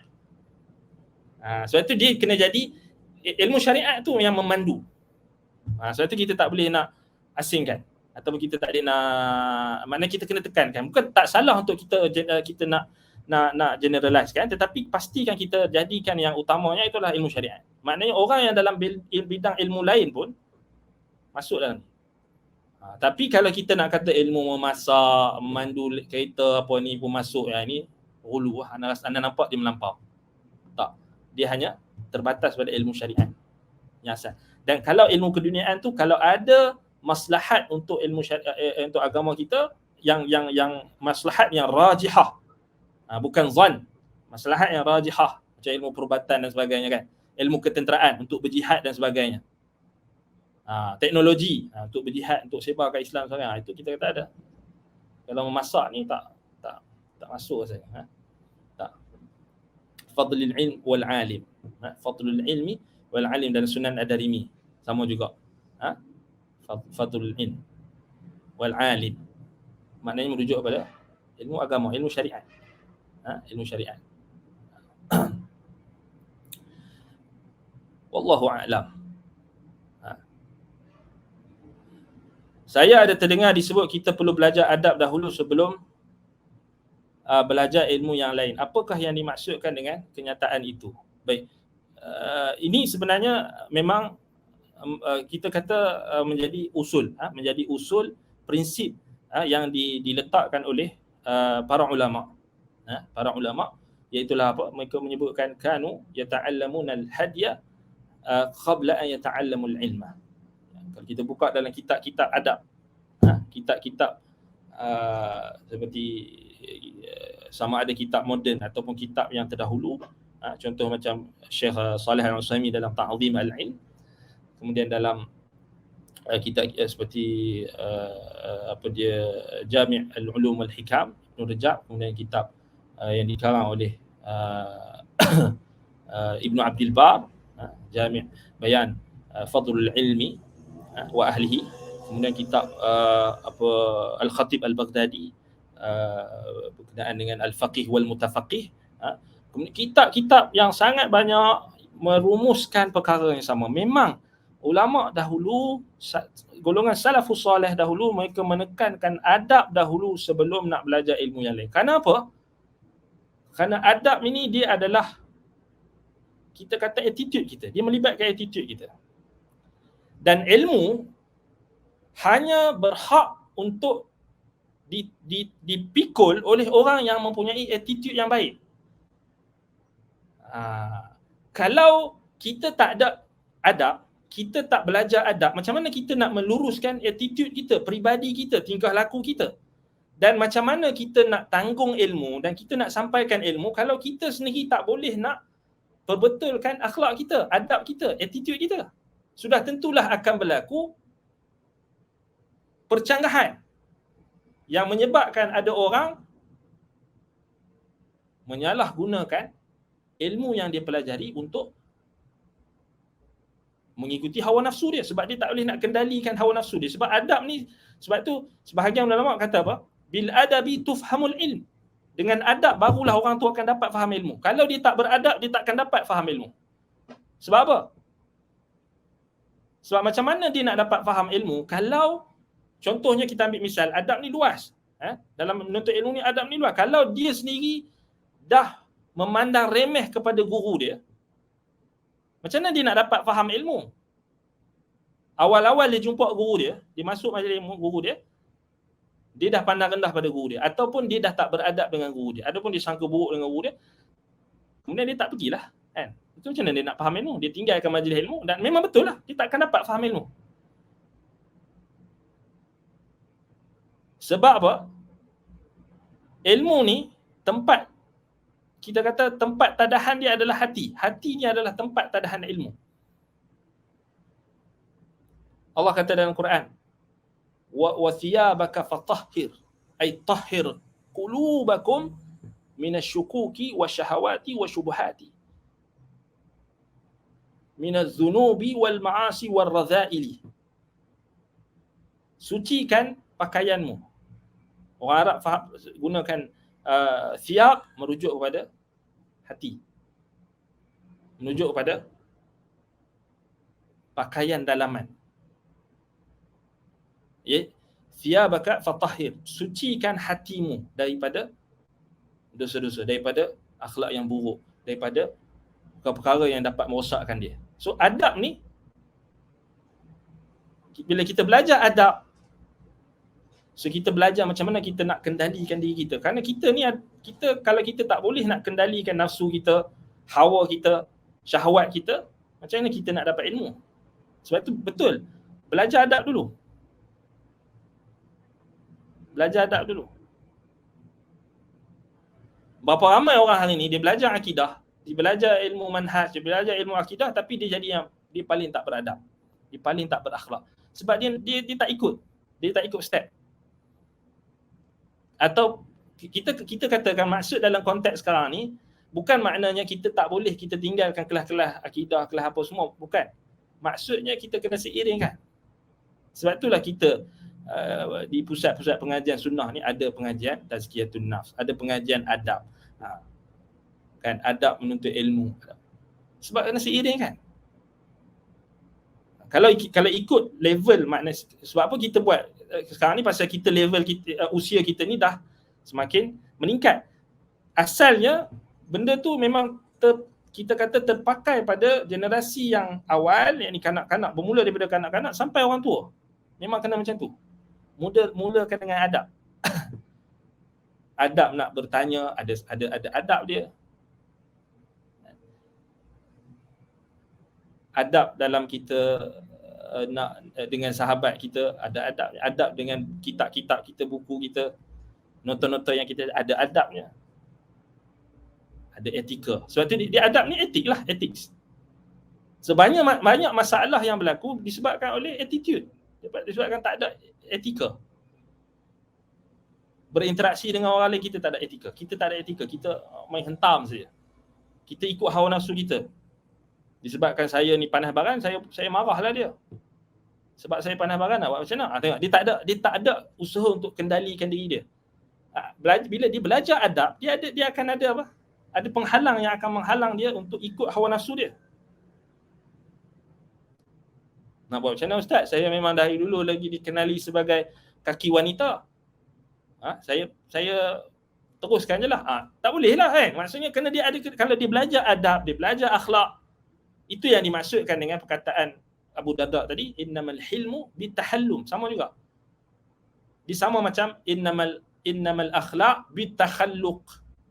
Akhlak itu kita berusaha untuk berakhlak, berusaha untuk kita memaksa diri kita ni untuk ikut akhlak yang mulia, dan lawan kita punya perangai-perangai tak baik, tabiat-tabiat yang jahilah, tabiat-tabiat yang buruk tu. Ramai orang bila dia tak boleh nak kendalikan adab dia dengan diri dia sendiri, adab dia dengan Allah Subhanahu taala, macam mana dia nak kendalikan adab dia, tingkah laku dia, attitude dia bila dia berhadapan dengan macam harta benda tadi. Dia tengok orang bagi, tengok depan mata dia RM1 juta. Macam mana? Kalau dia tak ada rasa malu, tak ada rasa takwa, tak ada rasa kita kata malu dengan diri dia sendiri, paling kurang kena malu dengan diri dia sendiri. Kalau kata dia tak nak malu dengan Allah, dia malu pada diri sendiri, dia pun dah jadi apa? Penghalang dia untuk buat maksiat. Kan? Dia nak selewengkan tak berani. Dia nak selewengkan sikit dana yang dapat tu untuk dakwah, tak berani, pasal dia ada adab, dia ada benda yang menghalang dia. Bila datang fitnah, pengaruh takhta apa semua tu, dia muhasabah diri, tahu ada adab. Datang fitnah wanita pun sama, ada adab, dia tahu. Dia ada adab. Adab tu menghalang dia daripada benda-benda yang dia nak buat. Paling minimum adab tu akan menjadikan diri dia akan malu pada diri dia sendiri. Dia akan, maksudnya level malu dia tu walaupun rendah, walaupun tipis, tetapi still ada rasa malu. Tapi kalau dah tak ada rasa malu, sebab tu Nabi kata apa? Inna mimma adrakan nas min kalamin nubuwatil ula idza lam tastahi fasna' ma syi'ta. Termasuk daripada perkataan yang manusia dapat, yang manusia nukilkan daripada perkataan kenabian yang terawal. Maksudnya semua nabi-nabi pesan benda yang sama. Kalau kamu tak malu, buatlah apa yang kamu nak. Buatlah apa yang kamu nak. Itu kita tengok sekarang ni orang tak ada adab. Gaduh sikit, orang tua tu marah sikit, pergi pukul terus. Tengok, budak muda tak ada adab. Kan kita tengok baru-baru ni, pergi pukul orang tua. Budak muda pergi pukul, betul-betul pukul. Tak ada adab, tak ada rasa hormat. Semua tu adab lah. Hormat, menghormati orang yang lebih tua tu adab lah. Itu yang kita belajar dalam majlis ilmu. Kita belajar dalam apa, ta'zim al-ilm. Kita pernah belajar dalam apa, hilyatul talibil ilm, dalam adab as-sami' wal mutakallim. Kitab-kitab adab yang banyak. Hadis Nabi SAW suruh apa? Laisa minna man lam yujil kabirana wala yarham saghirana wala ya'lam li'alimina haqqahu. Bukan di kalangan kami, kata Nabi SAW, orang yang tidak menghormati orang yang lebih tua. Kita belajar adab. Kalau kita tahu benda tu, kita takkanlah kita nampak orang yang dengan jiran pun tak jaga ada adab, bergaduh dengan jiran, bergaduh. Dalam konteks kita ni, kalau dia ada adab, dia akan, kalau ada apa masalah, isu dan sebagainya, bertemu dengan guru dia. Bukan cakap belakang. Ni dia cakap belakang, sosek.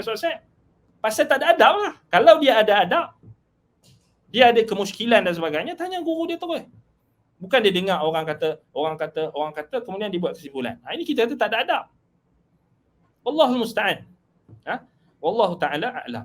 Jadi itu kita kata maksud adab dahulu sebelum belajar ilmu yang lain. Sebab adab tu yang akan kendalikan dia punya, macam mana dia nak gunakan ilmu dia kalau dia tak ada adab. Kan? Jadi masalah sekarang ni, orang yang diberi amanah tapi dia khianat. Pasal apa? Dia tak ada adab. Adab pada diri dia sendiri, adab pada Allah. Tak ada adab. Dia bukan tak tahu tentang akidah, kadang-kadang dia ada akidah, tapi akidah dia tu tak dapat masuk ke dalam hati dia. Pasal apa? Pasal iman tak masuk dalam hati dia. Ataupun dia ada syahwat, dia ada syubhat. Iman dah masuk tapi dia tak boleh nak mengatasi syubhat dan syahwat dia. Banyak faktor, tapi antaranya sebab tak ada adab lah. Dia adab ni kita boleh umpamakan macam tali yang mengendali kita, kekangan, tali kekang yang mengendali peribadi kita, tingkah laku kita. So kita ada batasan dia, kita ada etika dia. Orang barat cakap benda ni etik kan. Macam itulah adab. Tapi dia pun tak kenalah adab kan. Makan tak boleh bunyi apa semua, itu ngarut lah. Itu tak bersumberkan wahyu kan. Yang ni kita bincang yang bersumberkan wahyu. makan tangan kanan, kan? Baca bismillah, ni adab etika syarak. Sama juga kita berhadapan dengan orang lain, kita berinteraksi dengan orang lain, kita bercakap benar, kita tak menipu, kita tak khianat, kita tak culas dalam pekerjaan dan sebagainya. Itu semua adab. Amanah, semua adab.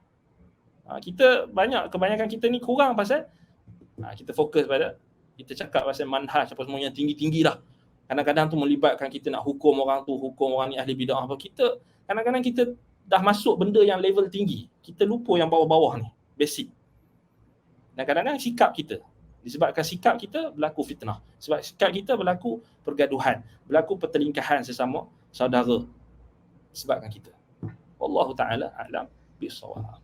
Barakallahu fikum. Jadi naktafi bihadzal qadar.